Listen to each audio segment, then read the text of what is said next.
भीमगढ़ गांव में शीला अपनी माँ चंपा और अपने पिता चंदू के साथ रहती थी।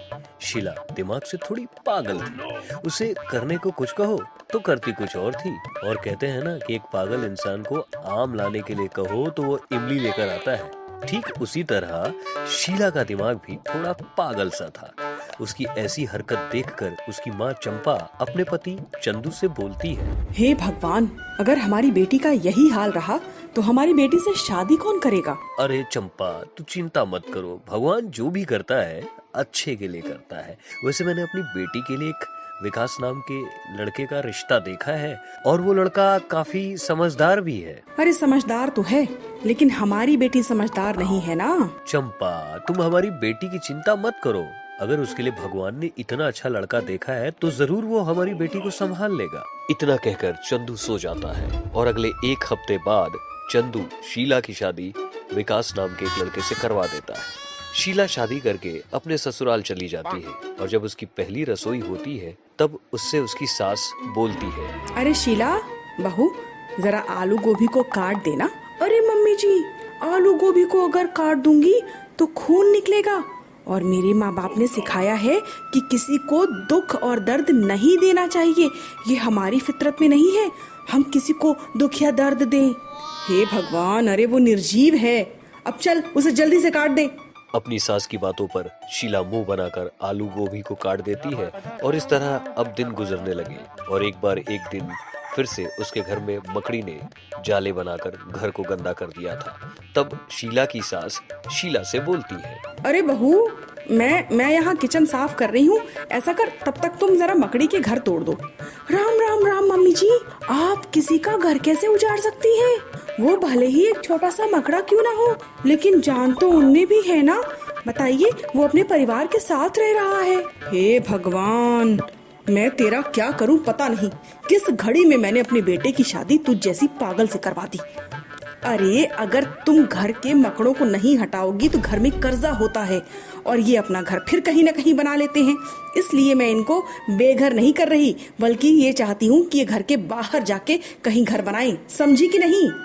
हाँ हाँ मम्मी जी, समझ गई।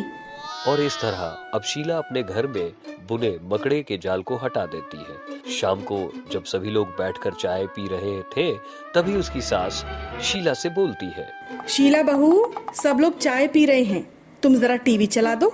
है मम्मी जी, मैं टीवी कैसे चला सकती हूँ? टीवी के तो हाथ पैर है ही नहीं, टीवी कैसे चलेगा? अच्छा खैर कोई बात नहीं, मैं टीवी को अपनी गोद में उठा करके ले आती हूँ। हे भगवान, अब तो तू मुझे सच में उठा ले। कैसी बहू दे रखी है तूने मुझे। अरे मेरी माँ, टीवी को चलाने का मतलब है उसके हाथ पैर से नहीं, जो तू उसको गोद में उठा के ले आई। टीवी का स्विच दबाकर टीवी को चालू कर दे माता। अच्छा मम्मी जी, ठीक है। शीला टीवी चला देती है, जिसके बाद वो अपने कमरे में चली जाती है। वही मीना के पास उसकी एक पड़ोसन आती है और उससे बोलती है, अरे बहन मीना, और बताओ तुम्हारी बहू कैसी है और तुम्हारे घर के क्या हाल चाल है? अरे क्या बताऊं बहन, मेरी तो किस्मत ही फूट गई है। मुझे तो मेरी बहू पागल मिल गई है। वो कैसे? इतना कहकर मीना उसको सारी बात बता देती है और यह सब सुनकर वह पड़ोसन मीना से बोलती है, अच्छा, तेरी बहू के अंदर इतनी सारी प्रॉब्लम है और तू अपनी बहू को झेल कैसे रही है? मुझे तो ये नहीं समझ में आ रहा। खैर, इन सबको छोड़, ये बता, क्या तू मुझे अपने बहू का पागलपन दिखा सकती है? हाँ हाँ बिल्कुल, क्यों नहीं। इसके बाद मीना अपनी बहू शीला को आवाज लगाती है और वो बोलती है, अरे शीला बहू कहाँ हो? जी मम्मी जी बोलिए, क्या काम है? शीला बहू, जरा एसी ऑन कर दे। मम्मी जी, क्या इस एसी को टीवी जैसे चलानी होती है? उसकी यह बात सुनकर मीना और मीना की पड़ोसन ठहाके मार मार के हंसने लगती है और यह सब देखकर उसकी पड़ोसन उससे बोलती है, यार मीना, तेरी बहू तो सच में कॉमेडी है और तू खामखाई से परेशान हो रही है। वह दोनों इस तरह हंस रहे थे, तभी उसका बेटा विकास आ जाता है और अपनी पत्नी का इस तरह मजाक उड़ता हुआ देखकर अपनी माँ से बोलता है, बस भी करिए माँ, आपने तो हद ही पार कर दी और मेरी पत्नी थोड़ी सी दिमाग से कमजोर है तो क्या हुआ, आप उसका इस तरह से मजाक बनाएंगी? अगर शीला की जगह आपकी बेटी होती तो आप क्या करती? विकास को भड़कता हुआ देखकर उसकी पड़ोसन बोलती है, अरे बहन, ये तुम्हारे घर का आपसी मामला है, अब मैं इसमें क्या बोलूं? चलो मैं चलती हूँ यहाँ से। इतना कहकर पड़ोसन वहां से चली जाती है, जिसके बाद विकास अपनी माँ के ऊपर खूब चिल्लाने लगता है। यह सब देखकर शीला बोलती है, बस ठीक नहीं है विनय जी, माँ ही तो है, अगर मैंने कुछ बोल दिया तो क्या गुनाह कर दिया। उसकी बात सुनकर अब मीना को अपनी हरकत पर शर्मिंदगी महसूस होने लगती है और वह उससे माफी मांगती है।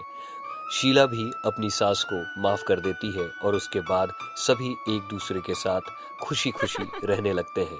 और इस तरह अब मीना किसी की बात में आकर भड़कती नहीं है और ना ही कभी शीला से उसकी लड़ाई होती है और ना ही वो शीला का मजाक उड़ाती है।